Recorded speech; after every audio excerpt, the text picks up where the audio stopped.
அனைவருக்கும் வணக்கம். இப்ப இது கடகம் உயர்நிலை ஜோதிடம் நம்ம பார்க்கிறோம். கடக ராசியா இருந்தாலும் சரி, கடக லக்னமாக இருந்தாலும் சரி, இதுதான் இங்க கான்செப்ட். இந்த அடிப்படை கட்டமைப்புல இந்த கடக ராசி, கடக லக்னத்துக்கு எப்படியெல்லாம் இருக்கும்ன்ற மாதிரி நம்ம பார்க்க போறோம். ஸோ சிம்பிள் கான்செப்ட் தாங்க கடகம் பொறுத்தவரைக்கும். ஏன்னா ஒரே ஒரு ராசி தான், அது எந்த பாவத்தையும் ஹோல்ட் பண்ணல. ஸோ 4ஆம் இடம், காலபுருஷனுக்கு 4ஆம் இடம், லக்னத்துக்கு ராசிக்கு அது முதல் இடமா வச்சு நம்ம பேச போறோம். இந்த வளர்பிறை தேய்பிறை பார்க்கணும், அது பின்னாடி வரக்கூடிய வகுப்புகளை நம்ம பார்த்துக்கலாம். இது அடிப்படை கட்டமைப்பினால என்ன தேவையோ அதை மட்டும் நம்ம இங்க பேசிட்டு இருக்கோம். ஸோ காலபுருஷனுக்கு 4ஆம் இடம் சந்திரன் சொல்லியாச்சு. ஸோ அப்போ லக்னாதிபதிக்கு சொத்து உண்டு, லாபம் உண்டு, பெரிய புகழ் உண்டு, எல்லாமே பாசிட்டிவ் தான் இங்கே நம்ம போட போகிறோம். சப்போஸ் 4 ஹோல்ட் பண்ணலை அப்படின்ற பட்சத்தில் அவமானம், போராட்டம், இது எல்லாமே ஜாதகருக்கு வரப்போகுது. 2 கூடியவர் சூரியன். அப்போ 2ஆம் இடம் சூரியன்றப்ப இந்த கடக லக்னத்துக்கு பெரிய கண்கள் இருக்கும். பார்த்தாலே அந்த கண் ரொம்ப அழகா இருக்கும். ஸோ இது வந்து ஒரு டிஃபால்ட்டாக 90% வந்து இது சக்ஸஸ் தான். ஸோ ரொம்ப கண்ணு அழகா இருக்கும். சப்போஸ் அந்த திதி சூனியம் பாதகம் அடைந்தால் சின்ன வயசுல கண்ணாடி போடணும். அந்த திதி சூனியம் பேசும்போது இதை நம்ம மெர்ஜ் பண்ணிக்கலாம். இப்போதைக்கு கடக லக்னம்னாலே பெரிய கண்ணு ரொம்ப அழகா இருக்கும் அப்படின்ற மாதிரி வச்சுக்கலாம். பெரிய முகமா இருக்கும், பெரிய பற்களா இருக்கும், வட்ட வடிவமான முகமா இருக்கும். சப்போஸ் பற்கள் பெருசா இல்ல, செவ்வாய் அங்க வக்ரமா இருந்தது அப்படின்னா பற்கள் நேராக இருக்காது, சின்ன சின்ன பற்களா இருக்கும். இது கடக லக்னத்துக்கு மட்டும்தான் நான் சொல்றேன். ஸோ கடக லக்னமோ ராசியாவோ இருந்து செவ்வாய் வக்ரமா இல்லாத பட்சத்துல பெரிய பெரிய பற்களா இருக்கும். சப்போஸ் செவ்வாய் வக்ரமா இருந்தது அப்படின்னா சின்ன சின்ன பற்களா இருக்கும். ஜாதகர் தற்பெருமை அதிகமாக பேசுவார். கௌரவம் சார்ந்த விஷயத்துல ரொம்ப இம்பார்ட்டன்ட் கொடுப்பாரு. ஸோ கௌரவம் பார்ப்பாரு. எப்பயுமே தன்னை உயர்த்தி பேசணும் அப்படின்னு நினைச்சுக்கிட்டே இருப்பாரு. ஸோ இவர்கிட்ட வேலை வாங்கணும்னா இதுதான் கான்செப்ட். நீ இல்லாம நீ தான் இங்க எல்லாமே, நீ தான் பெரிய டானு அப்படிங்கிற ஒரு சைனை போட்டு போயிடுவாரு. ஸோ இதுதான் இங்க கான்செப்ட். ஜாதகரோட வீக் பாயிண்ட் இங்க இதுதான். அப்ப அவரை பத்தி உயர்த்தி பேசினா அவர்கிட்ட இருந்து வேலை நடக்கும் அப்படின்ற மாதிரி நம்ம மைண்ட்ல வச்சுக்கிட்டா போதும். அடுத்து 3க்கும் 12க்கும் முடிய ஒரே ஆள் யாருன்னு பாத்தீங்கன்னா புதன். அப்ப இங்க புதன் 3ஆம் இடம் சகோதரன், 12ஆம் இடம் விரயஸ்தானம். இதுதான் இங்க நம்ம பேச போறோம். சகோதர உறவு கெடும், வீரிய குறைபாடு ஒரு கட்டத்தில் வந்தே சேரும், மாமனார் மூலமா சங்கடங்கள் வரும், மாமனாரிடம் கருத்து வேறுபாடு உண்டு, இஎன்டி ப்ராப்ளம் ஃப்ரீக்வெண்டா வந்துகிட்டே இருக்கும். புதன் தான் விரல், 12ஆம் இடத்துல இருக்கும்போது விரல்களில் அடிக்கடி அடிபடும், சகோதரரால் விரயம் அல்லது சகோதரனை விரயம். ஸோ அது வந்து அந்த திசாபுத்திகள் பார்க்கும்போது, அந்த 3 12 திசாபுத்திகள் நடக்கும்போது அதை சொன்னா கரெக்டா இருக்கும். கம்யூனிகேஷன் ப்ராப்ளம் ரொம்ப அதிகமாக கடகலக்னத்துக்காரங்களுக்கு வரும். பிகாஸ் 3 12 3ஆம் இடம் தான் கம்யூனிகேஷன், புதன் தான் கம்யூனிகேஷன் காரகத்துவத்துல புதன் தான் கம்யூனிகேஷனுக்கான ஓனர். ரெண்டுமே ஒரே இடத்துல இருக்கிறனால இவங்களுக்கு கம்யூனிகேஷன் ப்ராப்ளம் நிறையவே வரும். கூடவே இருந்து எல்லாத்தையும் கேட்டுக்கிட்டே இருப்பாங்க. வெளியே போய் சொல்லும்போது 1க்கு 2 ஃப்ரெண்ட்ஸே மாற்றி சொல்லிடுவாங்க. ஸோ கேர்ஃபுல்லாக இருக்கணும். சப்போஸ் இது 3 ஆக்டிவேட் பண்ணால் ப்ராப்ளம் வரும். இந்த நபர் தான் இதை சொன்னாருன்னு தெரியும், நீங்கள் டைரெக்டாக போய் கேட்டு அந்த ப்ராப்ளம் சரியாயிரும். சப்போஸ் 12ஆம் இடத்தை ஆக்டிவேட் பண்ணுச்சுன்னா இஎன்டி ப்ராப்ளம் எப்படி தொடர்ந்து வருதோ அதே மாதிரி உங்களோட ஃப்ரெண்ட்ஸால ப்ராப்ளம் தொடர்ந்து வந்துக்கிட்டே இருக்கும். ஸோ இதை டபுள் செக் பண்ணுறதுக்கு பண்ணிக்கோங்க. சப்போஸ் உங்களுக்கு இஎன்டி ப்ராப்ளம் வந்துகிட்டே இருக்கு, ஃப்ரெண்ட்ஸோட தொந்தரவு வருது அப்படின்னா அங்கே 12ஆம் இடம் ஆக்டிவேட் பண்ணிடுச்சு. புதன் உங்களோட லக்னத்துக்கு, கடக லக்னத்துக்கு 12ஆம் இடத்தை ஹோல்ட் பண்ணிடுச்சுன்னு அர்த்தம். ஸோ 3ஆம் இடம் சகோதரனுக்கு சிறு விபத்துகள் உண்டு, சிறு கண்டம் உண்டு, சைக்கிள் 2 வீலர் எல்லாமே தொலைஞ்சு போகும். பிகாஸ் 3ஆம் இடம் தான் சைக்கிளையும் 2 வீலரையும் பற்றி பேசக்கூடிய இடம். ஸோ அங்கே 12ஆம் இடத்தை ஆக்டிவேட் பண்ணுச்சு அப்படின்னா தொலையும், 3ஆம் இடத்தை ஆக்டிவேட் பண்ணுச்சு அப்படின்னா தொலைஞ்சு போய் திரும்ப கிடைக்கும். போலீஸில் கம்ப்ளைண்ட் கொடுத்து இல்லை எங்கேயாவது ஒரு ஓரமாக நின்று நம்ம போய் காணும்னு சொல்லிட்டு தேடி எடுத்துகிட்டு வருவோம். ஸோ எப்படியா இருந்தாலும் சைக்கிள் 2 வீலர் சம்மந்தமான ஒரு பிரச்சனை வந்துக்கிட்டே இருக்கும். ஸோ இது மாதிரி 3ஆம் இடத்துக்கு என்ன காரகத்துவம் எல்லாம் நம்ம பேசியிருக்கோம் அது எல்லாமே எடுத்து நம்ம இங்கே போட்டுக்கிட்டா போதும். இல்லை கிளைண்ட்ஸ் எல்லாம் வந்து சொல்லுவாங்க இல்லைங்களா, சார் தம்பிக்கிட்ட நல்லா தான் சார் பேசிக்கிட்டு இருந்தேன், சடனாக இப்போ தான் ப்ராப்ளம் வந்துருச்சு, இவ்வளோ நாள் வரைக்கும் எனக்கு நல்லா தான் எல்லாமே செமன் எல்லாமே எக்ஸாக்டாக இருந்தது, லேடிஸாக இருந்துச்சு அப்படின்னா இரெகுலர் பீரியட்ஸ் எதுவுமே இல்லை, கரெக்டாக இருந்தது சார், இப்போ தான் இப்படி ஸ்டார்ட் ஆச்சு அப்படின்ற பட்சத்தில் நம்ம செக் பண்ணி பார்த்தீங்கன்னா புதன் திசை அப்போ தான் ஸ்டார்ட் ஆகிருக்கும். ஸோ புதன் திசை வந்துச்சுன்னா இந்த ப்ராப்ளம் ஸ்டார்ட் ஆயிரும் அப்படின்ற மாதிரி அர்த்தம். புதன் திசைக்கு முன்னாடி என்ன திசை, அந்த சனி திசையிலேயே அவங்களுக்கு என்னென்ன தேவையோ அது எல்லாமே கடவுள் கொடுத்துருவாரு. கிடைக்கும் போது அதை பத்திரமா சேமிச்சு வச்சுக்கணும். சப்போஸ் புதன் திசை வந்துருச்சு, அவங்க எதுவுமே யோசிக்கல அப்படின்ற பட்சத்துல நம்ம கொஞ்சம் கேர்ஃபுல்லா இருக்கிறது பெஸ்ட். ட்ரீட்மெண்ட் போறது அந்த மாதிரி நம்ம அடுத்த லெவலுக்கு தான் நம்ம இங்க போகும். அதுக்காக கம்ப்ளீட்டா சனி திசை நல்ல திசைன்னு உங்களுக்கு சொல்லலை, அது ஏன்றதை நம்ம பின்னாடி பார்க்கலாம். சார் உங்களுக்கு புதன் திசை வந்ததுக்கு அப்புறம் தான் சார் இப்படி எல்லாம் ஆச்சு அப்படின்னு சொல்லலாம். சம்டைம்ஸ் வரக்கூடிய கிளைண்ட்டு காதில் வாங்கிக்க மாட்டாங்க. அது ஏன் அப்படின்னா 12 ஆக்டிவேட் பண்ணால், சப்போஸ் அந்த புதன் 12 ஆக்டிவேட் பண்ணால் நம்ம என்ன சொன்னாலும் காதில் விழாது. 3 ஆக்டிவேட் பண்ணுச்சு அப்படின்னா சார் ஏற்கனவே பிரச்சனையா இருந்துச்சு. திடீர்னு வந்தான் சார். ஆனா என் தம்பி ஆனா இதுக்கு மேல அண்ணன், தம்பியா நம்ம இருப்போமா? பழகுவோமா? பழகுவோம் அப்படின்ற மாரி பேசினா அப்படின்னா, அது 3 ஆக்டிவேட் பண்ணிருச்சு அர்த்தம். எப்ப புதன் திசை வந்தா தான் இது நடக்கும். எங்க இருந்துச்சு வந்துச்சுன்னே தெரியல. ரொம்ப கோழையா இருந்தான். சடனா தைரியமாயி என்னென்னமோ பண்ணி வாழ்க்கையில முன்னேறிட்டான் அப்படின்ற மாரி சில கிளைண்ட்ஸ் எல்லாம் சொல்லுவாங்க இல்லைங்களா? அப்ப வந்து அங்க 3ஆம் இடத்த ஆக்டிவேட் பண்ணிருச்சுன்னு அர்த்தம். ஸோ 3ஆம் இடம், 12ஆம் இடம் எப்படி ஆக்டிவேட் பண்ணது, எது ஹோல்டிங் கெப்பாசிட்டின்றது நம்ம ஆல்ரெடி நெறைய இடத்துல பேசியிருக்கோம். சேம் அதே கான்செப்ட் தான். 3க்கு சப்போர்ட் பண்ணுச்சுன்னா 1, 3, 5, 7, 9, 11ல புதன் இருந்துச்சுன்னா 3 ஆக்டிவேட் பண்ணும்.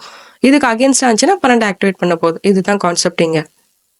அப்ப அடுத்து வந்து பாத்தீங்கிறப்ப 4, 11 கூடிய ஒரே ஆள் யாருன்னா சுக்கிரன். இப்ப 4ஆம் இடம் அப்படின்றப்ப தாயார் மூத்த சகோதரராக இருப்பார். அதாவது சகோதரனாக அல்லது சகோதரியாக இருப்பார் அப்படின்ற மாதிரி வச்சுக்கோங்க. இஃப் நாட் என்னோட அம்மாவோ என்னோட அப்பாவோ மூத்த குழந்தையா இல்லாத பட்சத்துல 4வது குழந்தையா இருப்பாங்க. இங்க 2 கான்செப்ட் தான். ஒண்ணு முதல் குழந்தையா இருக்க முடியும், இல்ல 4வது குழந்தையாக இருக்க முடியும். யாரு? என்னோட தாயார். நான் தான் ஜாதகர் அப்படின்னா என்னோட தாயார் முதல் குழந்தையாக இருக்கிறதுக்கு வாய்ப்பு அதிகம் உண்டு, அல்லது 4வது குழந்தையாக இருப்பார் அப்படின்ற மாதிரி நம்ம போட்டுக்கிட்டா போதுவீங்க. அம்மா அப்பா வழியில் 2 திருமணம் உண்டு. சப்போஸ் நல்லா கேட்டு பாத்தீங்கன்னா தெரியும், அம்மாவே 2வது தாரமாக அந்த அந்த ஜாதகரின் தந்தைக்கு இருப்பார். சரிங்களா? ஸோ வீடு வண்டி வாகன யோகம் உண்டு. பிகாஸ் 4, 11 கூடிய ஒரே ஆள் யாரு? சுக்கிரன். அப்ப வீடு வண்டி வாகனம் எப்படி இருக்கும்? ரொம்ப அழகா இருக்கும், ரொம்ப பிராண்ட் நியூவா இருக்கும், எல்லா ஃபெசிலிட்டியும் இருக்கும். ஏன்னா சுக்கிரன் அங்க அழகுக்கு சம்மந்தப்படுறாரு. ஸோ இங்க பணத்தை பெருசா யோசிக்க மாட்டாங்க. அந்த பிராண்டு அந்த சொகுசுக்கு தான் இங்க அதிகமா ஆசைப்படுவாங்க. அப்ப 4, 11 கூடிய ஒரே ஆள் யாருன்னா சுக்கிரன். இப்ப வீடு வண்டி வாகனம் யோகம் எல்லாமே உண்டு. எப்படி இருக்கும்? எல்லாமே அழகா இருக்கும் அப்படின்ற மாதிரி மைண்ட்ல வச்சுக்கிட்டா போதும். இங்க 4 ஆக்டிவேட் பண்ணாலும் சூப்பர் தான், 11 ஆக்டிவேட் பண்ணாலும் சூப்பர் தான். சரிங்களா? இப்ப இது பெருசா எந்த நெகட்டிவ் நம்ம இங்க பேச போறது இல்லை இங்க. சப்போஸ் 11ஆம் இடத்தை ஆக்டிவேட் பண்ணிருச்சு அப்படின்னா சொத்துக்கள் எல்லாமே உங்க சித்தப்பா கண்ட்ரோல்ல இருக்கும். அவர் தான் எல்லாமே பாத்துக்குவாங்க. ஸோ அப்படின்ற மாதிரி அர்த்தம். சப்போஸ் 4 ஆக்டிவேட் பண்ணுச்சுன்னா சித்தப்பா கண்ட்ரோல்ல இருக்கும், ஒரு கட்டத்துல உங்க கைக்கு வந்துரும் அப்படின்ற மாதிரி அர்த்தம். சித்தப்பா இருக்கும்போது உங்க கைக்கு வந்துடும். 11 ஆக்டிவேட் பண்ணுச்சுன்னா சித்தப்பா போனதுக்கு அப்புறம் தான் உங்க கைக்கு வரும். சித்தப்பாக்கு முடியாத சூழ்நிலையில தான் உங்க கைக்கு வரும் அப்படின்ற மாதிரி மீனிங். ஸோ இந்த சின்ன கல்லு பெத்த லாபம் எல்லாமே இந்த கடகலக்கணத்துக்கு செம்ம சூப்பரா இருக்கும். சொத்துனால ஒரு பெரிய லாபம். ஒரு சின்ன சொத்தை வித்து இன்னொரு இடத்த வாங்குவாங்க, அது பெரிய லாபமா ஒரு மார்க்கெட் வேல்யூக்கு மாறும். சின்ன கல்லு பெத்த லாபம் இங்க பாசிட்டிவ் பாயிண்ட் கடகலக்கணம் கடகராசிக்கு. ஸோ 4ஆம் இடம் படிப்பு சூப்பரா இருக்கும். தாய் வசதியானவர், சித்தப்பாவுக்கு சொத்து உண்டு. 11ஆம் அதிபதி தான் பாதகாதிபதி. பாதகாதிபதியை எப்படி கையாளணும், பாதகாதிபதிக்குன்னு ஒரு தனியா ஒரு ஆடியோ வரும். இப்ப அடிப்படை கட்டமைப்புக்கு என்ன தேவையோ அந்த பாசிட்டிவ் பாயிண்ட்ஸ் எல்லாமே இங்க பேசிட்டு போறோம். ஓகேங்களா? இந்த ஜாதகருக்கு 40 வயசுக்கு மேல நிரந்தர லாபம் உண்டு. இப்ப கண்டிப்பா எனக்கு வசதியே இல்லை அப்படின்னா 40 வயசுக்கு மேல வசதி வந்துடும். கண்டிப்பா ஒரு கார் வாங்கியே ஆவார் இவரோட வாழ்க்கையில. அடுத்து 5, 10க்கு உடைய ஒரே ஆள் யாருன்னு பாத்தீங்க அப்படின்னா செவ்வாய். சோ குழந்தை, தாய்மாமன் இது எல்லாமே 5ஆம் இடத்தை பத்தி நம்ம பேச போறோம். சரிங்களா? அப்ப குழந்தை பிறக்கும் போது ஒரு கண்டம் உண்டு. குழந்தை பிறந்த பின் நல்ல வேலை கிடைக்கும். குலத்தொழில் செய்வாரா இல்லையா அப்படின்றத 5ஆம் இடத்தை ஆக்டிவேட் பண்ணுச்சுன்னா குலத்தொழில் செய்வாரு. சப்போஸ் ஆக்டிவேட் பண்ணல அப்படின்ற பட்சத்துல குலத்தொழில் செய்ய மாட்டாரு. தொழில் விருத்தி உண்டு. புரோகிதம் நன்று. ஷேர் மார்க்கெட்ல ஒரு பெரிய இன்ட்ரெஸ்ட் இருக்கும். ஒரு கட்டத்துல ஷேர் மார்க்கெட்ல ஷேர் போட்டு லாபம் வருவாரா வராதான்றதை நம்ம பின்னாடி பாத்துக்கலாம். சரிங்களா? இப்ப ஷேர் மார்க்கெட் இன்ட்ரெஸ்ட் இருக்கும் அப்படின்ற மாதிரி அர்த்தம். ஓகே. இப்ப 10ஆம் இடத்தை ஆக்டிவேட் பண்ணுச்சு அப்படின்னா இது எல்லாமே தொழிலா பண்ண போறாரு. ஏதோ நம்ம பேசிட்டோம், இங்க செவ்வாயை பேசிட்டு இருக்கோம். ஸோ செவ்வாய் 10ஆம் இடத்தை ஆக்டிவேட் பண்றதுக்கு சேம் அதே கான்செப்ட் தான். ஸோ 1, 3, 5, 7, 9, 11ல செவ்வாய் இருந்தது அப்படின்னா 10ஆம் இடத்தை ஆக்டிவேட் பண்ணுச்சுன்னு அர்த்தம். ஸோ இங்க தொழில்னால நல்ல லாபம் உண்டு. சப்போஸ் 5ஆம் இடத்தை ஆக்டிவேட் பண்ணிச்சு அப்படின்னா இங்க டீச்சரா போறது பெஸ்ட். ஸோ ஷேர் மார்க்கெட்ல ஒரு அட்வைசரா போகலாம். எதுவா இருந்தாலும் ஒரு டீச்சிங் லைன்ல போறது இங்க பெஸ்ட். ஸோ அங்க 5 ஆக்டிவேட் பண்ணுச்சுன்னா டீச்சர், 10 ஆக்டிவேட் பண்ணுச்சுன்னா தொழில். 5ஆம் இடம் நமக்கே தெரியும், ஆல்ரெடி பேசியிருப்போம் இல்லைங்களா? அபில ஆசைகள். அப்ப எந்த விதமான பேராசையும் படக்கூடாது. அது சம்பந்தமான எந்த தொழிலும் பண்ணக்கூடாது. ஒன்லி த வே டீச்சர் மட்டும்தான் இங்க. ஸோ குலதெய்வ அனுகிரகம் உண்டா அப்படின்னா கண்டிப்பா உண்டு. ஜோதிடம் நல்லா வரும். இட்ஸ் ஆல்சோ பாசிவ் இன்கம் இல்லைங்களா? இங்க உழைக்காத வருமானம் அப்படின்னு பேசக்கூடிய இடத்துல இங்க மூளைக்கு தான் வேலை, இங்க பிசிக்கல் வேலை கிடையாது. ஸோ எல்லாமே உழைக்காத வருமானம் பேசும்போது மூளையை யூஸ் பண்ணி ஒரு டீச்சராவோ ஒரு அட்வைசராவோ போகும்போது நல்ல லாபம் உண்டு. பிசிக்கலா நம்ம போகக்கூடாது, போனா நமக்கு நஷ்டம். இது 5 ஹோல்டு பண்ணா மட்டும்தான் இந்த பாயிண்ட் நம்ம சொல்ல போறோம். 11 ஹோல்ட் பண்ணா நீங்க தாராளமா தொழிலா செய்யலாம் அப்படின்ற மாதிரி நம்ம வார்த்தையை யூஸ் பண்ண போறோம். ஜாதகரின் குழந்தைக்கு தொழில் உண்டு. தாய்மாமன் ஒரு பெரிய வியாபாரியா இருப்பார். தாத்தா ஊர்ல பெரிய மனிதரா இருந்திருப்பார். ஸோ கடக லக்னம் அப்படின்ற பட்சத்துல 5க்கும் 10க்கும் உடைய ஒரே ஆளு. ஸோ அவங்களோட லைஃப்ல அவங்களோட சந்ததியில ஒரு ஒரு டீச்சரா இருப்பாங்க. அந்த டீச்சர் எப்படி இருப்பாங்க? ஒரு பிசிக்கல் டீச்சரா இருக்கிறதுக்கு நிறைய சான்சஸ் இருக்கு. இல்ல அப்படின்னா பேங்க்ல ஒரு வேலை பார்க்கக்கூடிய ஒரு ஆளா இருப்பாங்க. அடுத்து 6க்கும் 9க்கும் உடைய ஒரே ஆள் யாருன்னு பார்த்தீங்கன்னா குரு. அப்ப 6ஆம் இடத்தையும் 9ஆம் இடத்தையும் கனெக்ட் பண்ணக்கூடிய ஒரே ஆளு குரு. ஜாமீன் போடக்கூடாது. தந்தைக்கு கடன் உண்டு. தந்தையுடன் கருத்து வேறுபாடு. 6ஆம் இடத்தை ஆக்டிவேட் பண்ணா கருத்து வேறுபாடு. கடைசி வரைக்கும் கருத்து வேறுபாடு தான். 9ஆம் இடத்தை ஆக்டிவேட் பண்ணும்போது கருத்து வேறுபாடு இருக்கும். ஆனா ஒரு கட்டத்துல சரியாயிரும். ஒத்து போயிருவாங்க அப்படின்ற மாதிரி அர்த்தம். ஸோ தந்தை வழியில சொத்து இருக்காது. சப்போஸ் இருந்தாலும் அது ப்ராப்ளத்துல தான் இருக்கும். தந்தைக்கு சொத்து இருந்தால் அதன் மீது கடன் இருக்கும். ஏதோ ஒரு விதத்துல ப்ராப்ளத்தை ஃபேஸ் பண்ண போறாங்க. தந்தையின் மூலம் அப்படின்ற மாதிரி, சொத்தின் மூலம் அப்படின்ற மாதிரி நம்ம வச்சுக்கிட்டா போதும். உத்தியோகம் தேடி வரும். தந்தைக்கு வழக்கு உண்டு. 6ஆம் இடம் என்பது தொழில், 9ஆம் இடம் தந்தை. அப்ப தந்தை செஞ்ச தொழிலை செய்யலாமா அப்படின்னா தாராளமா செய்யலாம். தந்தைக்கு தான் அந்த தொழில நஷ்டமே தவிர ஜாதகருக்கு அந்த தொழில் நஷ்டம் இருக்காது. ஸோ தந்தைக்கு மருத்துவ செலவு உண்டு. ஜாதகருக்கு கௌரவ பங்கம் உண்டு. தந்தையின் மூலம் கடன் உண்டு.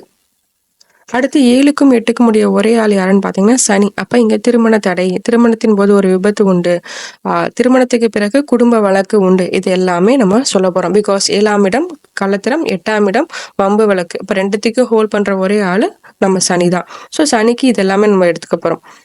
கடகலக்கணத்தை பொறுத்த வரைக்கும் சனி திசை அல்லது சந்திரன் திசை போகும்போது ஒரு ப்ராப்ளத்தை கிரியேட் பண்ணி விட்டுட்டு தான் போயிடும்.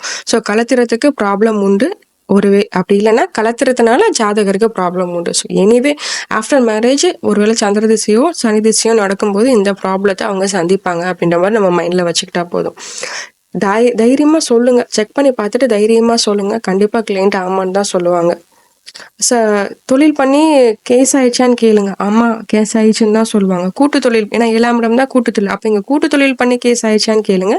கண்டிப்பா ஆமான்னு தான் சொல்லுவாங்க.